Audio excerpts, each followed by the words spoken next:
Good side over here. You're on, dude. Okay, so this is Musicians in Bars Getting Beer, and once again I have Shattervox. This is Eric. This is Frank. Hey. Hey, guys. Hey.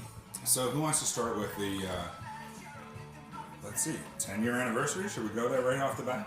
Yeah, 10-year anniversary.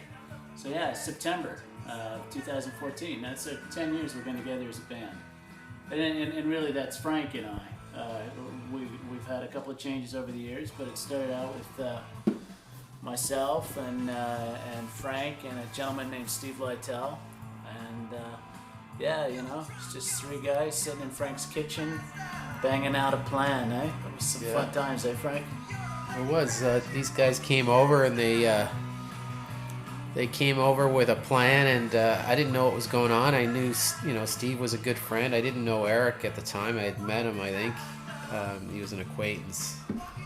So they come over and say, we want to form a band. They know that I had been in one, when I was 19 and 20 years old. I was in various bands. And Eric especially was pretty gung-ho. And I remember, the excitement of these guys saying, we're going to get into a band. Meanwhile, I didn't even know how to play guitar. I was supposed to be the guitar player. Oh, not really, the rhythm guitar player. Eric was the guitar player. You need to clarify that one. Yeah, I'm the lead guitarist. Frank's a vocalist and plays rhythm, yeah. And so I would be the singer, and Steve would be the drummer. And Steve hadn't played drums ever. Yeah, and I just, what, it took me by surprise. And what I was impressed with the most was, if this was gonna work, it was because of Eric's kind of enthusiasm, and it's worked, which has been 10 years later. Yeah, 10 years later. It's 10 years after. We've got some good product and good product to come out, actually. Yeah. Great. Yeah. Okay, we'll talk more about that. But, this is Musicians in Bars Getting Beer, but we're not in a bar. Where are we, Eric? We're in my basement, and this is a rehearsal studio, and it's where we rehearse as a band. We've got a setup here so that we can rehearse without blowing the neighbors away. We actually run all the instruments through a PA and then through a headphone bank, and then we just play with headphones on, like you would in a studio, really. And we do some recording here. You see we got the mic set up over here. So we'll record vocals and harmony vocals and stuff like that here. And this little table right here is where Frank and I do a lot of the songwriting. You see we get some works in progress over here. And not every song makes the cut, but a lot of great music's been written on this little coffee table here. So. Awesome. What are we listening to? This is our debut album here. Yeah, so this came out in 2012, and to wild acclaim. As an independent album, we did okay. We sold 400 copies, which is not bad. So far, yeah. We're just, still on an upward trajectory, of course. Eric's promising millions. Yeah, still waiting. Millions, yeah. It's coming. It's around the corner. Still waiting for thousands. Yeah. We haven't done the right torontorox package for it yet. Yeah, that's right, yeah. So that's what it is. We need more Toronto rocks. But, and we got another album coming out that we're really proud of. That's going to be coming out hopefully in December. And, we've really taken the songwriting and the production and everything to another level. So it's pretty exciting 10 years later, and it's been a wild ride so far, yeah. Awesome. Frank, tell us, what's the album called? The album's called Sing to Me, and it's based on the cover song, which is Sing to Me. It's about a song I wrote about my daughter, who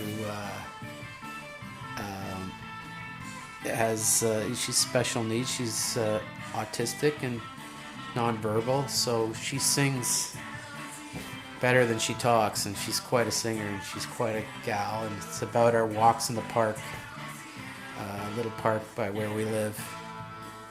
And actually, I'm pretty proud of the song. It's a good song. It's a beautiful song. Yeah. I'm immensely proud of it as well. It's a great. So it's a dedication to your daughter? Yeah. What's her name? Bridget. Bridget. That's awesome. Yeah. Who wants to tell us about the funnest gig you've had? I can start. The most fun I've had is at these private parties. The last one we did was a lot of fun. Yeah. And Sarah's was a lot of fun. Yeah. You're a lot looser, and you got all your friends there, so you got nothing to lose, and you just go for it, and it's great. Yeah. And people dig it. Like the last party, I mean, people were dancing, the place was just jumping. We had some super fans coming out of the woodwork. Yeah. And you know what? We at Sarah's for her 50th, we had Alex Machin from Foot in Coldwater get up and sing "Make Me Do." Wow. Which was really cool, and we have a video of it, but we've chosen not to release it because we don't want to trade off someone else's fame, so we just kind of keep it for ourselves. But it's funny, at one point, Frank's kind of gingerly singing, the harmonies, and at one point Alex turns to him and just points and then lets Frank sing the line, and I thought Frank's face was gonna just crack in two. He was smiling so hard. Yeah, it was fun. That was a neat moment. That was always one of my favorite songs growing up. In fact, I saw that band with Alex singing that song in grade 9. My first high school dance was to that song, and it was so. It always resonated, always stuck out. You'd listen to Stairway to Heaven, we'd listen to that song a lot. But, and it's all scratched up in that record collection somewhere. Is this going to be one of Frank's kissing stories? It might be, yeah. They always end up with him. So, Come on, it's a family show. I always had a problem trying to do a cover song, and we put that song on the next album. Yeah. But before it goes on, I'm hoping we kind of do it justice, because you do a cover song.